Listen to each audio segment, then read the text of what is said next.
could be late. Because I have several other patients to see.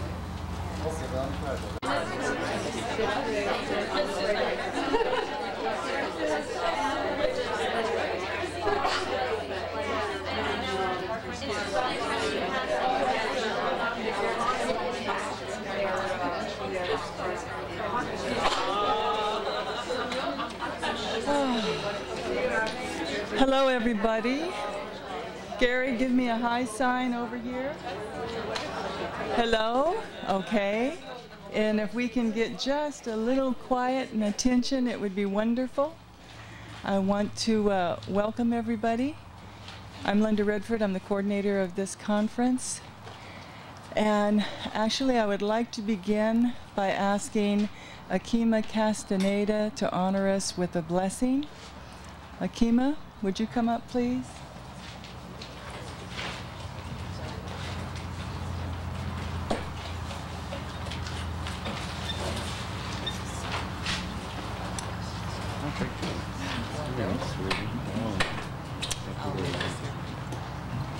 Dante, good morning. I'd like to begin by having everybody stand up, first of all.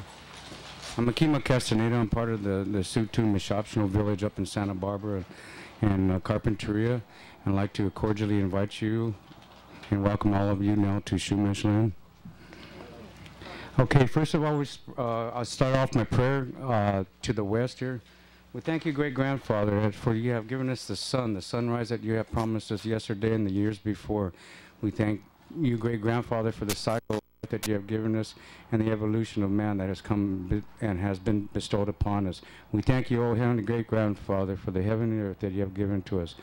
And as we point to the south, we thank you, great-grandfather, for the four corners of the earth and for the four seasons that you have bestowed upon us.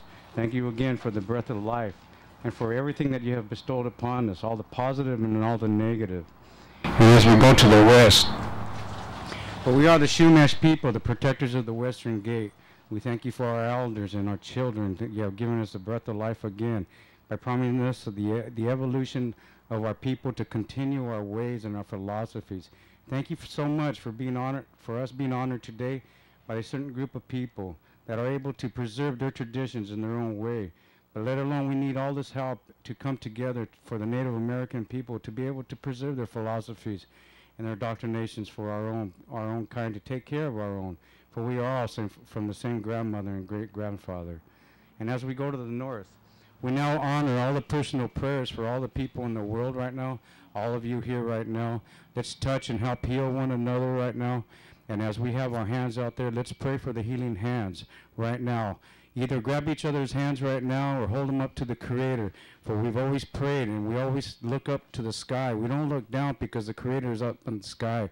He's up in the heavens. He's not down. He's up. That's why you see the Native Americans. Every time you see them portrayed in some sort of image in one way or another, you see them looking straight up. We thank you, great-grandmother, because we are one, no matter what it is. No matter what color of the robe that we have, it's where our heart is. And we are brothers and sisters. And thank you, oh, great-grandfather. Thank you for all that negativity. Thank you for all that hate. We love it. We love it. But we know how to love it, and we're above that. We are above that because once you learn how to love, you know why that person is so disgruntled all the time with his hate. We love that person. We don't necessarily have to like that person, but we have to love and understand them. Because comprehension is the meaning and the communication. Brings the world of life in a circle together. We bring the circle of life together. Everything is done in a circle. The stars, the moon, the sun, everything is done in the circle. This is one of the reasons, the significations of the hoop dance. And I'm one of those little doctors that come by once in a while.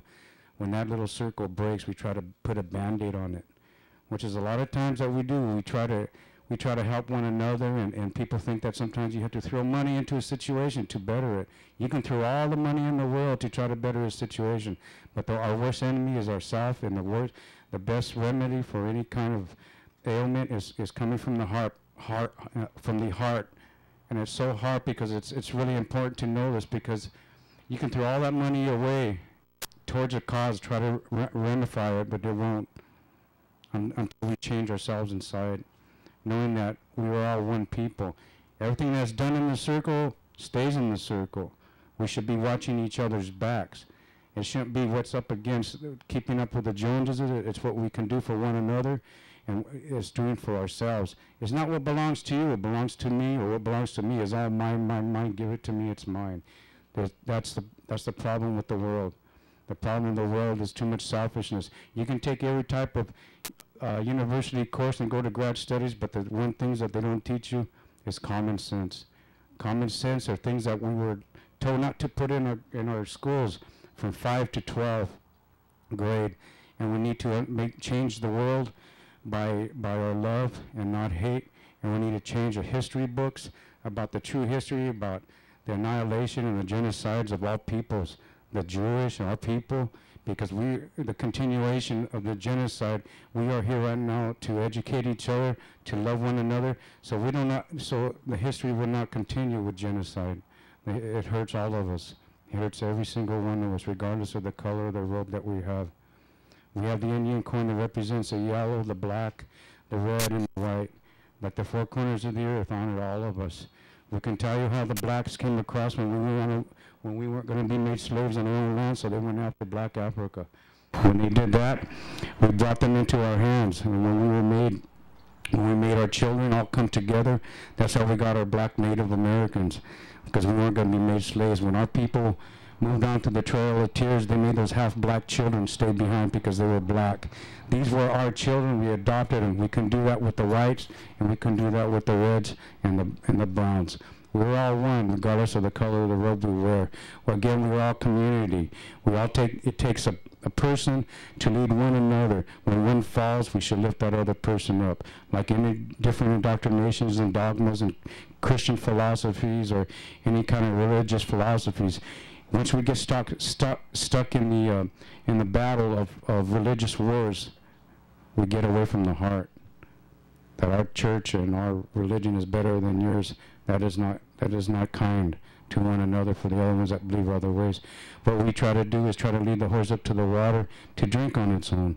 We should not condemn each other's religions. We should respect it, just like we respect the people that are either homosexual or the people that have AIDS or cancer. There's a reason. There's a reason. But death is not to be feared. Death is a very beautiful thing. I died once, and a lot of our Native Americans spiritually try to die so they can come back and learn the secrets to help save the world. I love all of you, and I thank you for being here today, and I hope someone is touched today so they can touch someone else that wasn't here today. Thank you very much. I hope. In Shumash, we say Kesha Nukshana, so we never say goodbye, which is pretty universal amongst all of us. So Kesha Nukshana, and we shall see each other again. Thank you.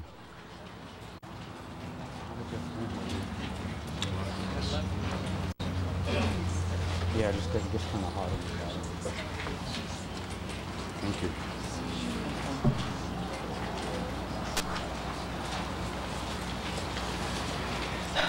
That feels pretty good, huh? Okay, next I would like to ask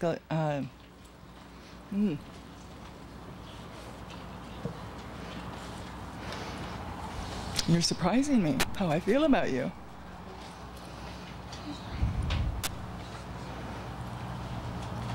So, oh, hello, welcome. There's a young lady that I've recently met who really impressed me, and she impressed me with just a few words. And I'd never spoken to her before. And we were in a meeting where we were discussing a situation that was very uncomfortable. And she had the courage to speak the truth. And what she said was, when we found out that Columbus was an evil man, we no longer celebrate Columbus Day. And I would like this young lady to come up and read the vision for today, Desiree Sideroff.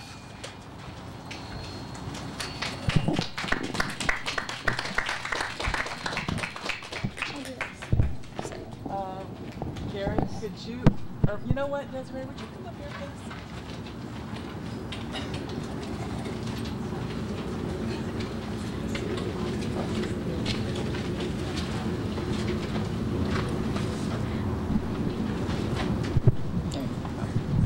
This is a Chippewa prayer. Great Spirit, give us hearts to understand. Never take from creation's beauty more than we can give. Never to destroy wantonly for the furtherance of greed. Never to deny to give our hands for the building of the earth's beauty. Never to take from her what we cannot use.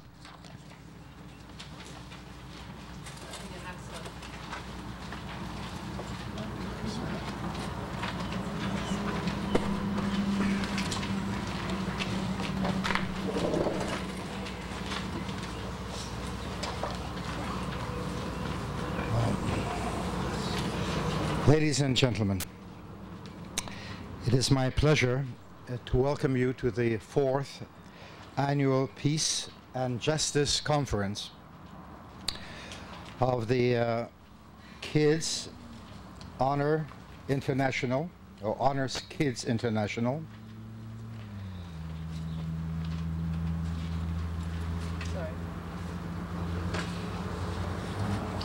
Children's Life-Saving Foundation, Unity and Diversity World Council, and the Raoul Wallenberg Institute of Ethics, who have joined together for this conference.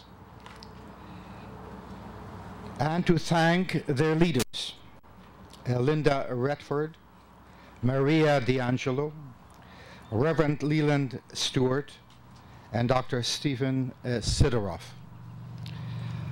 I also wish to acknowledge the presence here of my rabbinic colleague of the Malibu Jewish Center and Synagogue in the person of Rabbi Judith Halevi. Kindly stand up, Judith. Let us see you.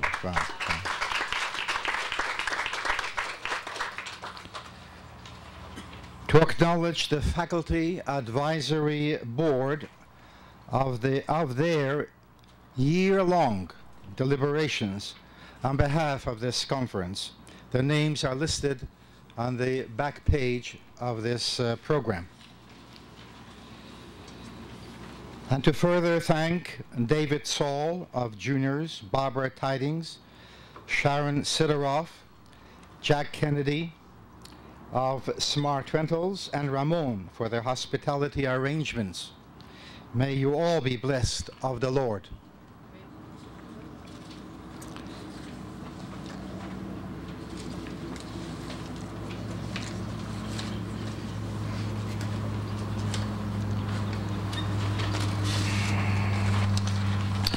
Why are we assembled here, and for what purpose? And we answer, there is a need of the greatest urgency to unlearn the prejudices of the past, no matter how hallowed they have become in the mythologies of culture. 2 examples. 1.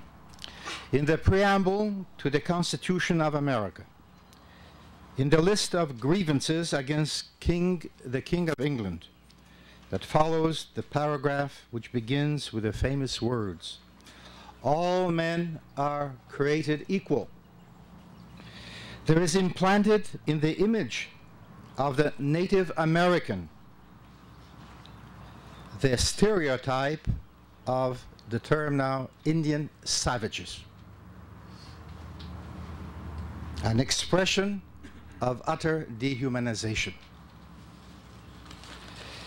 The second example, the myth of the Jew as the Christ killer in sacred scripture.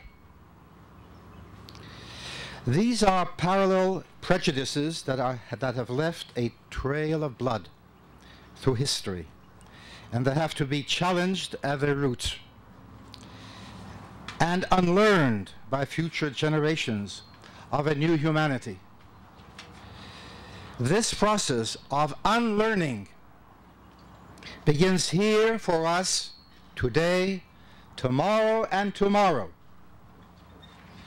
And when we have unburdened the human soul, in the words of the Christian philosopher Søren Kierkegaard,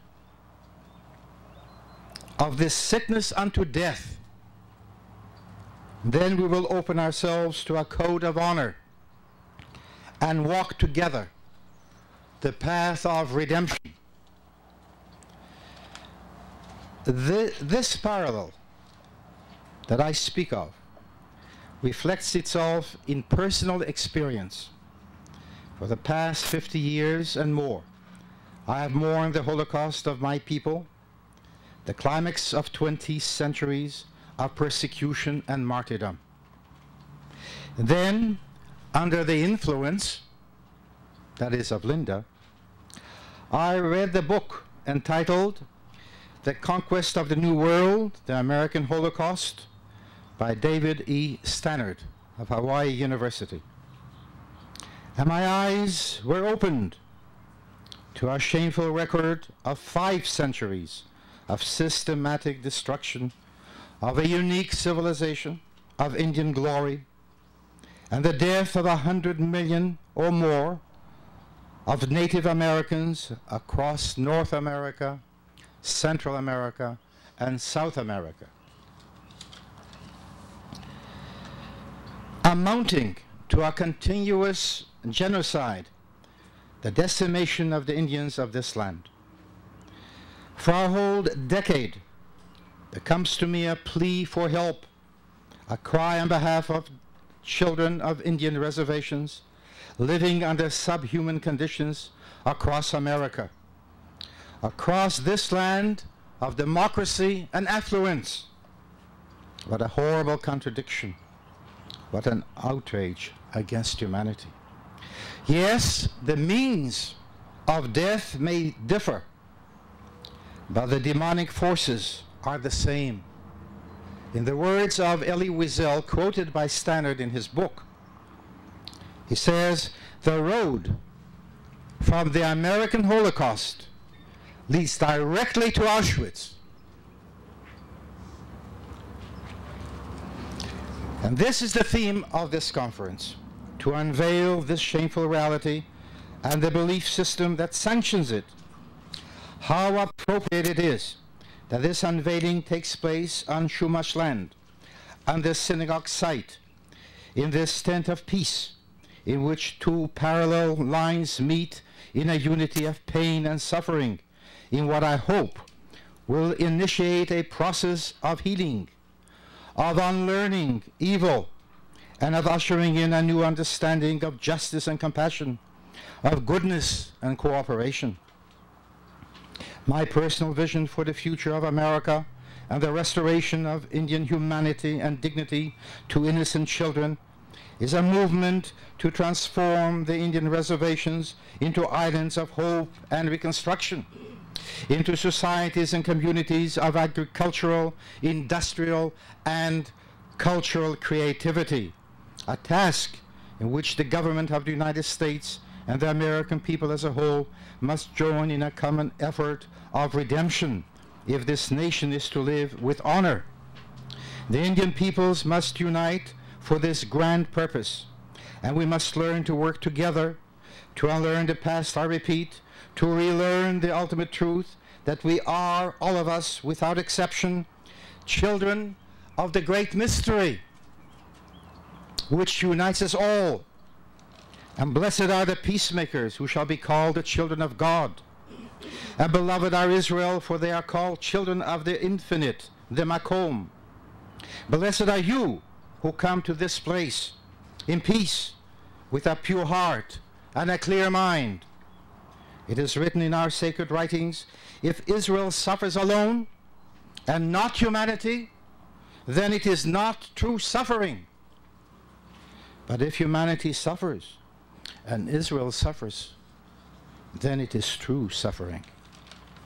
Today the suffering of the Indian people and the Jewish people become one bonding, one hope for a new beginning under a new heaven and a common earth of motherly love. Which, of course, brings me to a favorite subject, to 3 women, which I wish to acknowledge with a special regard. My beloved wife, Betty, called the Rebbitzin. Will you kindly stand, my darling?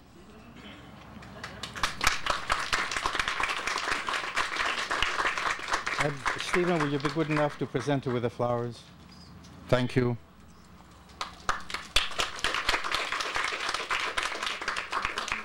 my rabbinic colleague, Rabbi Judith Halevi, whom I have already introduced. And now, my co-worker and mentor in the person of Linda Redford. On the right. Thank you. The Rebbitzin has unwritten the cost of this conference. Her presence in my life and in the life of this congregation is angelic and immortal. May the Lord bless her and protect her and embrace her in divine love and tenderness. To Rabbi Judith Halevi, I commit this bonding of Indian and Jewish cooperation as a sacred trust, to be honored on this holy ground in wisdom, sensitivity, and understanding. To Linda, to Linda Redford, some Lindy, huh? I express my thanks for coordinating this extraordinary conference.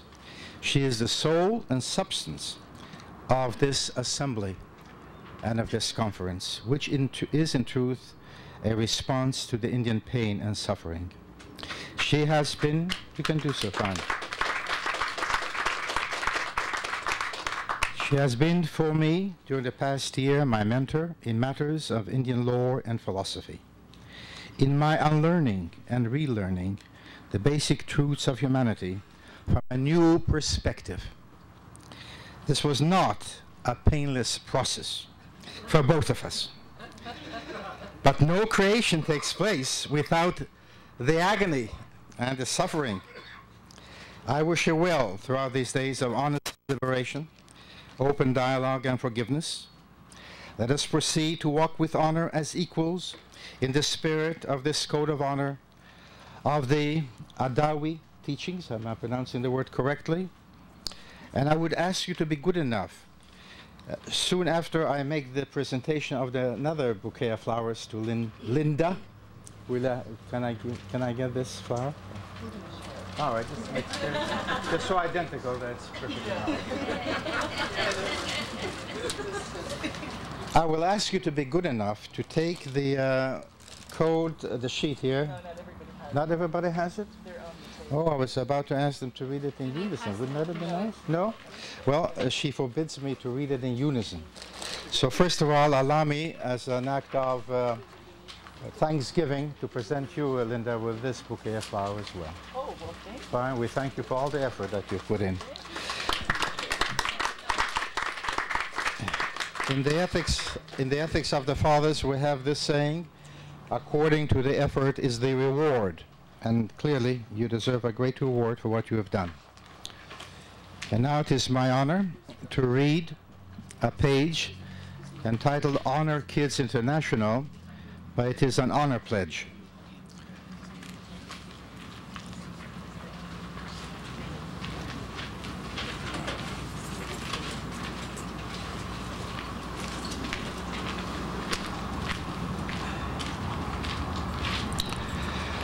Out of respect and honor for the first Americans, I would like to thank and acknowledge their courage to persevere against all odds.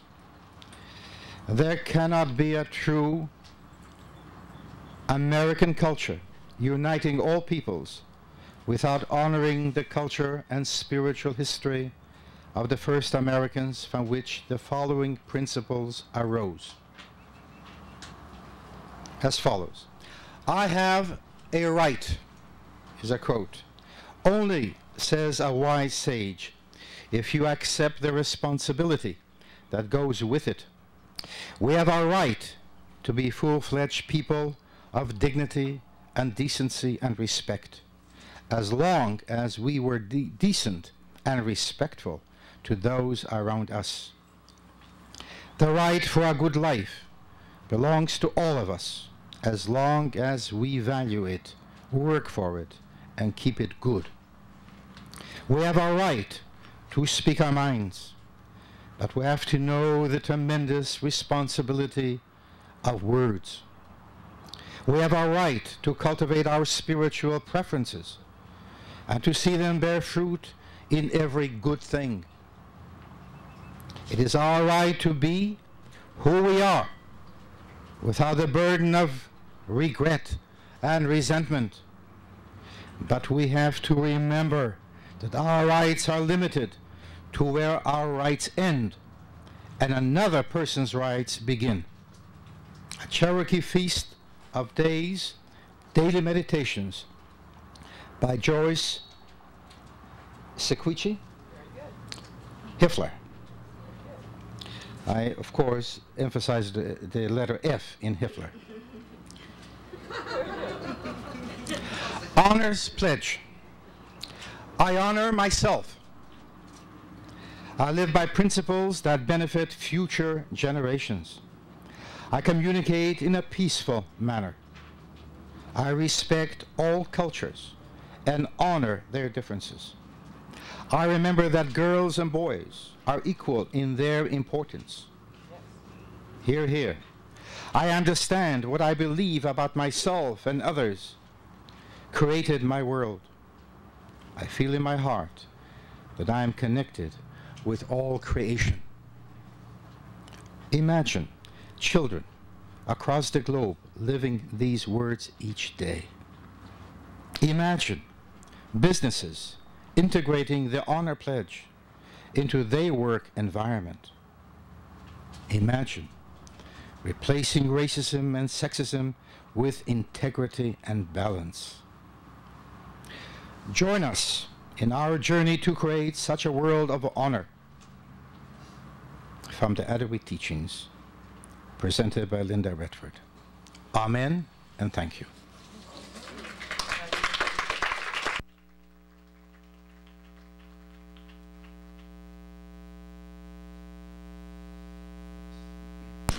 She's also a great ventriloquist, Linda, as you can see.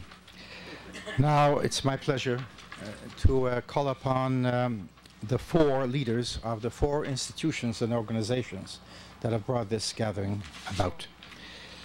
And of course, before I do this, I have to acknowledge with personal pleasure, not merely as a formality, the presence of the founding father of this city, in the person of our councilman, Walt Keller. Will you kindly rise, Walt?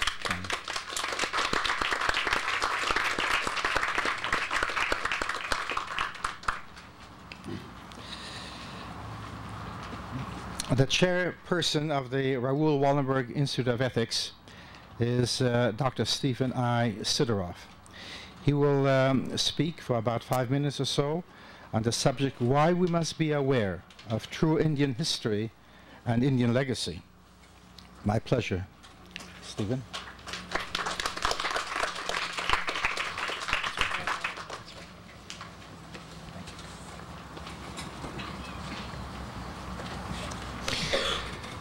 Thank you, Rabbi, Linda, distinguished guests. It's a pleasure to welcome you all here today. I'm very pleased to be part of this gathering. Raoul Wallenberg was a non-Jew who helped to save 100,000 Jews during World War II. He was someone who saw an injustice and felt compelled to do something about it. This is the legacy that has brought our institute to help create this conference, seeing an injustice in the past and continuing in the treatment of the Indian, and feeling compelled to take action. There is another very important reason why we are involved here today. There is a European-American mythology that equates modernization with social progress, equates science with better health, longer life, domestic security. The myth says that primitive societies must and will evolve into scientific, peaceful, industrialized democracies, or they will disappear altogether. The suspicion has begun that this is an arrogant, optimistic philosophy